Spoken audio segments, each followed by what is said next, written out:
Que a paz de Jesus esteja com todos. Guten Nacht. Bueno, meus amigos, hoje nós vamos falar de um assunto interessante. Mas antes de mais nada, eu quero falar um pouco sobre a doutrina dos espíritos. A doutrina dos espíritos, meus irmãos, nasceu mais ou menos em 1800 e pouco, não foi? Não é isto? É, mais ou menos lá. E quando Kardec compilou o Espiritismo, ele era bastante cético, não acreditava muito nas coisas. Na verdade, Kardec, o Denisard Hippolyte Rivail, não sei das quantas lá, era um cientista, estudioso, fazia parte das academias lá de letra e não sei das quantas. Era um homem bastante sério. E bateram à sua porta trazendo informações a respeito desta nova moda, chamadas mesas girantes. Mesas girantes porque as mesas algumas tinham um cesto que corria de um lado para o outro, algumas tinham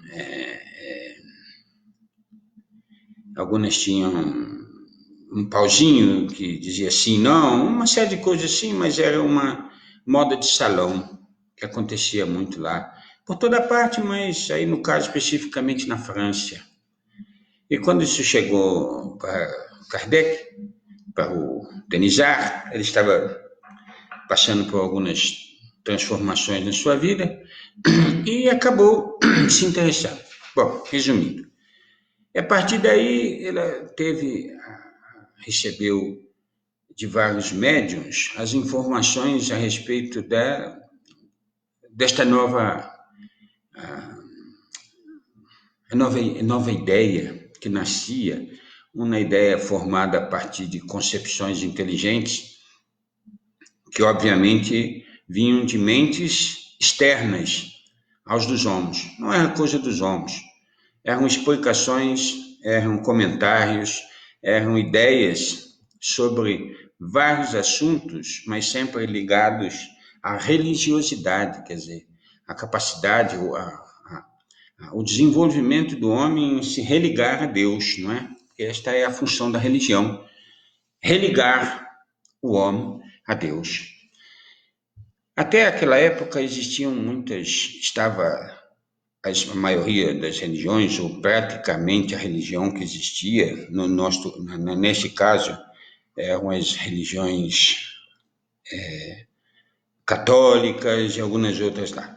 Não que estivesse alguma coisa errada, tanto é que está aí até hoje, não é este o ponto, mas é que precisava, para homens que precisavam de mais respostas, de respostas mais à altura das novas inteligências que estavam despontando. A França vinha passando, a Europa e a França mais especificamente, por uma série de transformação, aquela ideia toda de liberdade, igualdade, fraternidade, as novas concepções, a nova criação de uma cultura para um novo povo que ressurgia, não é, com força e vigor, já não aceitando mais estar atrelado a dogmas que mais amedrontavam que ensinavam. Então, o Espiritismo nasceu nesse tempo, ainda que a comunicação dos espíritos sempre existiu, desde antes de Jesus, desde que o homem é homem, os espíritos estão se comunicando, porque os espíritos existem de um tempo imensurável, não é? Os homens não foram criados agora, e antes dos homens que foram criados já existiam outros, e assim sucessivamente, e eternamente haverá Deus de estar criando, porque isso é uma lógica, não há. Deus é eterno. Se ele é eterno, eternamente produzirá, criará, fará com que aconteça. Nós estaremos sempre na onda da evolução à medida da nossa vontade.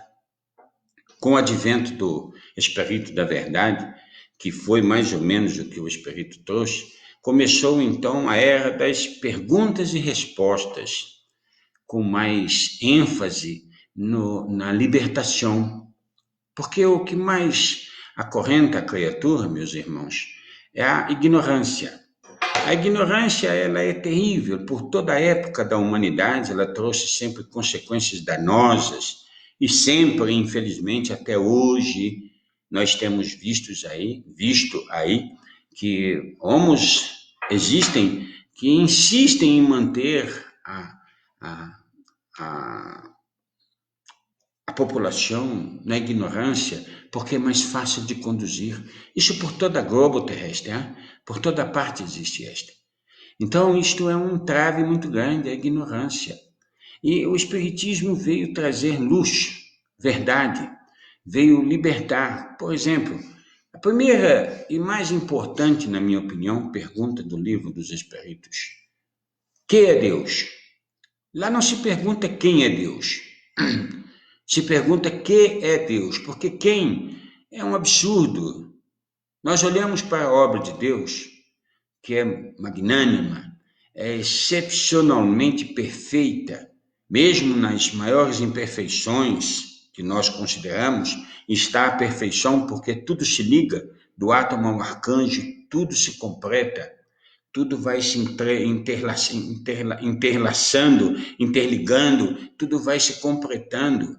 Então, olhando para a obra de Deus, nós só podemos entender que é uma inteligência diferenciada, que nada se compara, não existe nada igual a esta inteligência, a este ser, este princípio.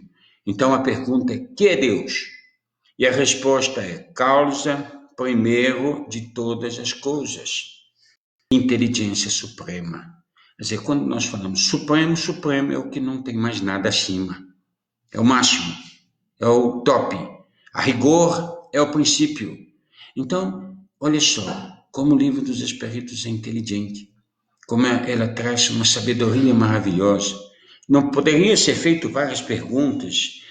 Deus existe, Deus não sei das quantas, onde é que está Deus, o que Deus faz da vida, ele é casado, nada dessa foi interessante. Mas que é Deus?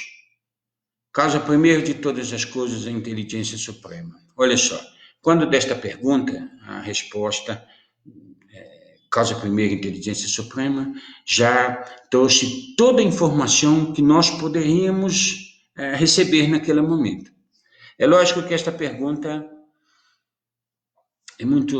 a pergunta e a resposta torna-se muito simples a partir de que, quando olhamos à nossa volta, conforme eu já disse, a grandiosidade de todas as coisas.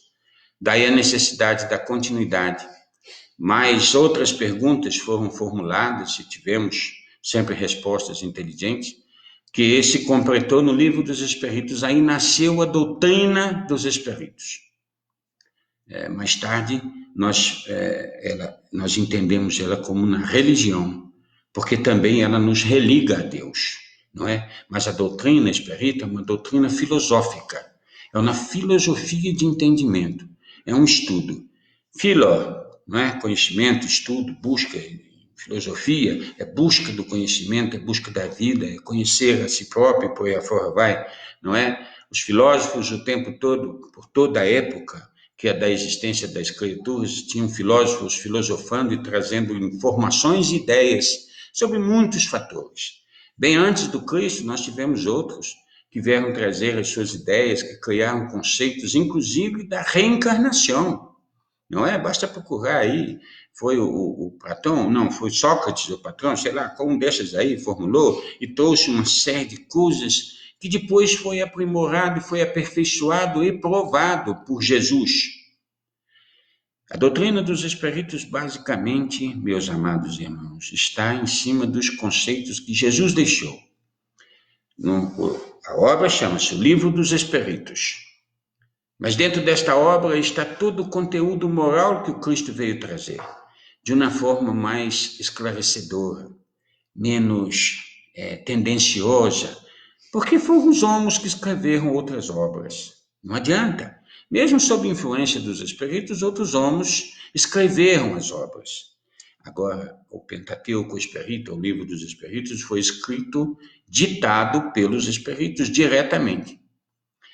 Não estou dizendo que outras obras não foram, Mas por causa do tempo e por causa da forma com que elas foram feitas, elas foram sendo passadas de boca em boca, de orelha em orelha, até que alguém escrevesse. Isto que devemos considerar, que quando se conta um conto, aumenta um ponto, ou diminui um ponto, não sei, isso tudo é tendencioso, nós estamos cansados de ver. Aí muitas pessoas dizem, mas isso foi Deus, Deus fez assim, mas Deus nos deu o livre-arbítrio, meus amados irmãos. Isso está em todas as religiões, nenhuma religião pode negar o livre-arbítrio. E se temos o livre-arbítrio, se o homem tem o livre-arbítrio, ele escolhe. E muitas vezes ele escolhe porque é prudente naquele momento ou imprudente não fazer. Isto pode trazer consequências, como muitas obras aprisionam. Elas aprisionam por causa do medo. Olha, se você não fizer assim, Deus vai te castigar. Não, mas se é assim, então Deus é um eterno algoz, não é? Deus estará sempre nos castigando porque nós nunca estamos prontos. Toda vez nós estamos cometendo equívocos e erros, basta pegar a lei de Deus expressa por Jesus, e qual de nós a pratica na excelência que Jesus praticou? Então, levando em consideração essas ideias, essas filosofias, o Espiritismo veio esclarecer e limpar. Isto é assim, isto é assado, aquilo é cru. Você escolhe o que quer comer. Você escolhe como quer viver. Mas a doutrina traz aquele segmento, porque foi ensinado assim por Jesus. Então, o Livro dos Espíritos, num todo, é a obra que o homem precisa para se esclarecer. Se libertar das enfermidades que ela carrega, enfermidades estas não físicas, mas morais, que não se trata com remédios caseiros, remédios de farmácia, remédio nai. Se trata com a reforma íntima. Outro dia eu estava ouvindo alguém me falar de reforma íntima. Que a reforma íntima é aquela. Meus irmãos, reforma íntima é ter fé. Ter fé é ser fiel. Ser fiel é conhecer a lei de Deus. Conhecer a lei de Deus é ter esperança. Daqui a pouco nós vamos falar um pouco da esperança. Porque a fé é a mãe da esperança e da caridade. Das três, a melhor é a caridade. Isso não tem nem o que discutir. Mas nós vamos falar um pouquinho de fé, vamos falar um pouquinho de caridade, vamos falar da esperança. Mas antes nós precisamos entender que o Espiritismo conjuga o verbo esperançar o tempo todo. O Espiritismo nos faz sair do móvel comum, da comum que vivemos, desta consequência inconsequente de acreditar que tudo vai acontecer com os outros e não vai acontecer conosco. O Espiritismo nos faz, então, ter visão e desejar fazer diferente. Não continuar nas mesmices, nas coisas comuns e improdutivas da nossa vida. Por exemplo, levantar cedo todos os dias, sair para trabalhar, ganhar dinheiro, gastar o dinheiro com comida, com doença, com coisas fúteis, comprar o que não te pertence. Um carro na casa, logo você vai desencarnar, vai ficar aí para servir de desentendimento para os outros, ainda que necessário.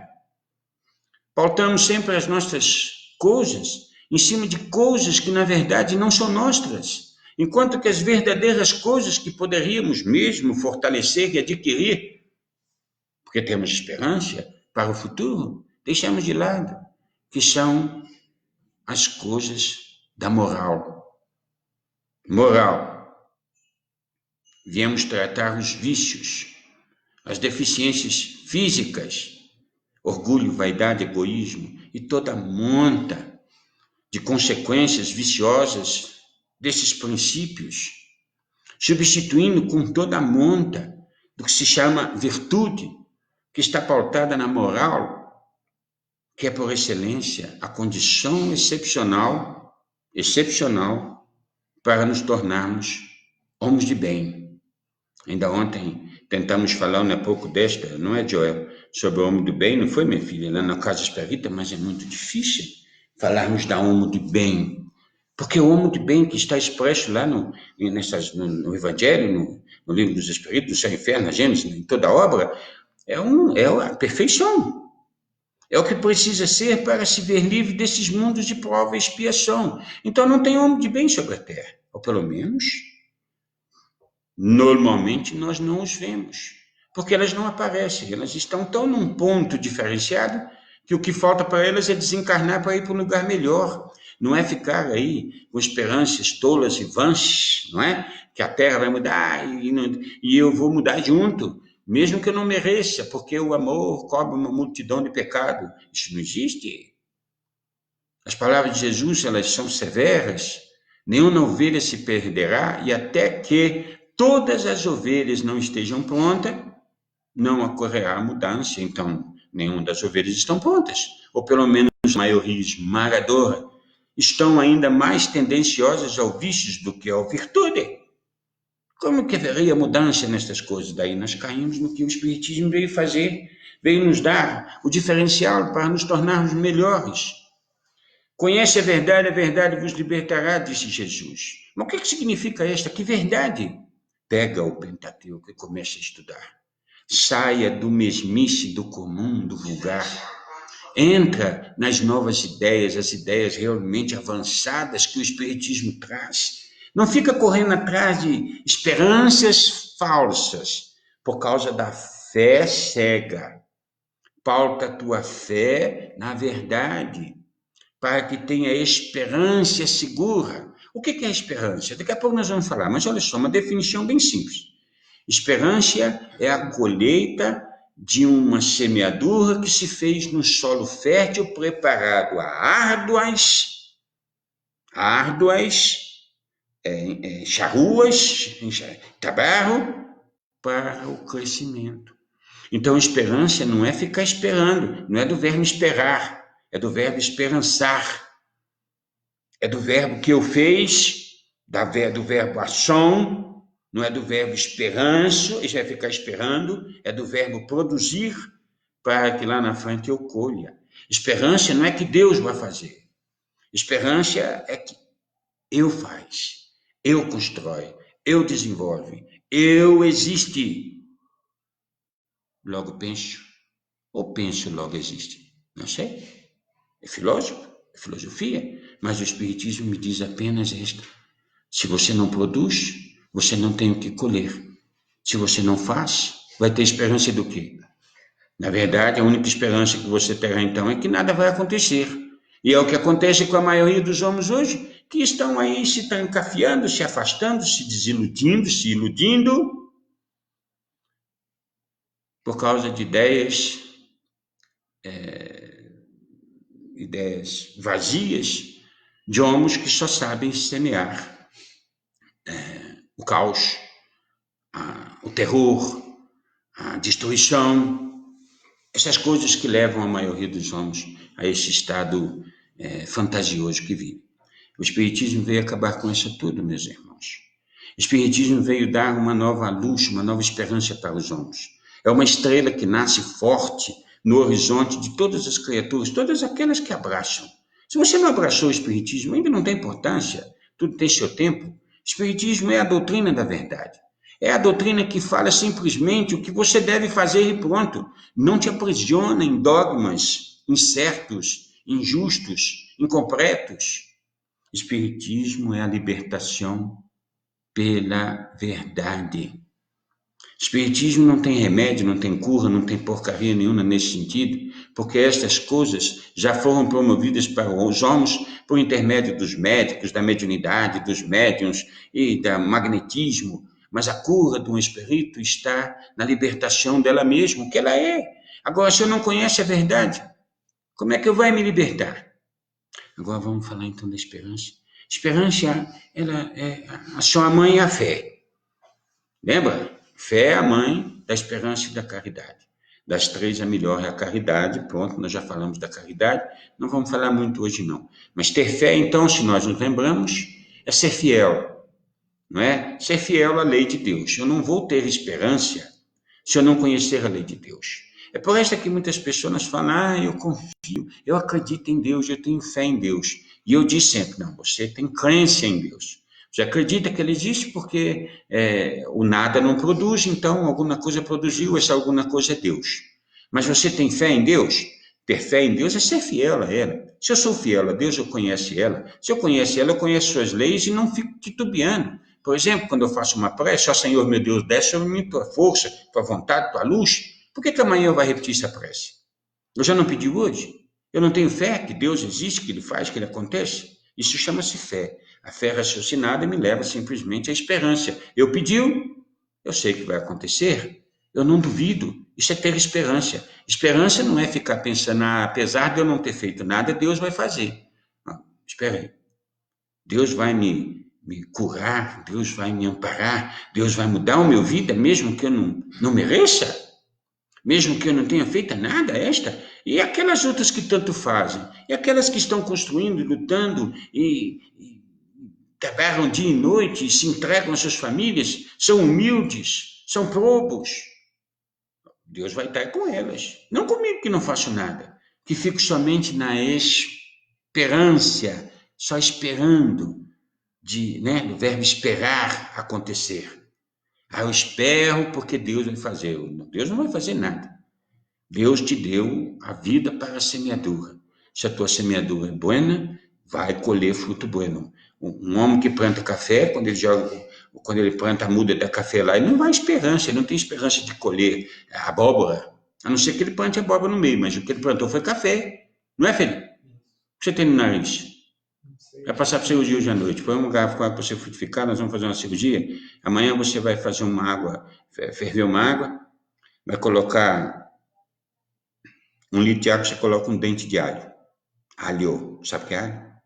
Essa água toda hora você vai mornar, ela vai pingar uma gota em teu nariz, cada 3 horas. Limpar isso tudo aí, a cirurgia vai ser feita hoje. Voltando a cá, se nós tivermos esperança, nós estamos bem. Se nós então tivermos tido fé, tivermos trabalhado o solo da nossa vida, desenvolvido tudo que nós temos que desenvolver. O que é esta aí? Nós temos que, eu tenho que ser caridoso, eu tenho que ser bondoso, eu tenho que trabalhar para o sustento da minha família, eu tenho que ser um bom marido, uma boa esposa, eu tenho de ser um bom filho, cumprir com os deveres diante, primeiro, da sociedade. Meus irmãos, não coloca a lei de Deus agora, assim, a Deus é absoluto, tá, Deus é absoluto, mas nós temos a lei da sociedade, a lei dos homens, aquela lei que diz que você tem que pagar imposto, viu? O imposto é roubalheira. Bom, isso é um outro detalhe. Mas você tem que pagar imposto, o teu imposto ele gera um hospital, ele gera uma escola, ele gera ruas limpas, asfalto, ele gera iluminação. Você já pensou nisso? Cada vez que você sonega, alguém vai ter que pagar. Vai sair da... Então, cumprir com a lei dos homens, meus irmãos, já é ser fiel à lei de Deus, que diga, faz aos outros o que gostaria que lhe fosse feito. Tá vendo? A lei de Deus está acima. Então, olha, faz aos outros o que gostaria que fosse feito. Você tem comida no seu caso? Todo dia, apesar aí das necessidades, de tudo que está acontecendo, dessa crise aí, que é uma crise forjada, desenvolvida, tudo, né? Bom, apesar disso tudo, você tem comida na sua mesa? Você tem roupa lavada? Sua família está reunida? E quantas são as famílias que não estão, não podem, não têm o que comer? Então, o teu imposto geraria lá uma comida para elas. Mesmo que haja corrupção, mas tem muita gente recebendo ainda. Os corruptos pagarão, meus irmãos, mais cedo ou mais tarde. O escândalo necessário é de quem eu fizer. Então, eu tenho esperança que se eu cumprir com os meus deveres, as coisas vão acontecer certo. Isso é esperança. É fé. Fé é conhecer a lei de Deus. A lei de Deus diz que eu devo respeitar. Lembra? Jesus falou lá, o que eu tenho que pagar imposto? Perguntar para ele, falou, olha, dai a César o que é de César. E a Deus o que é de Deus. Não mistura isso nas estações, não. Dai a César o que é de César. E a Deus o que é de Deus. O que quer dizer a César? A César é cumprir com os meus deveres sociais, todas elas. E a Deus, olha só que interessante, cumprir com a lei de Deus é ter cumprido as leis sociais. É fazer o semelhante que eu gostaria que não fosse feito, deu erro aqui, parou. Estamos tendo problema para produzir esse vídeo. Está ao vivo. Está ao vivo? É porque aí está atrasado. Mas ele, quando sai, ele sai esse ao vivo daqui. Bom, de qualquer forma, então, aqui o negócio é esse. Nós precisamos... eu vou fazer o seguinte, eu vou encerrar o vídeo e vai voltar. Fiquem aí, não saem daí não. Eu vou encerrar cá. Pronto, encerrou.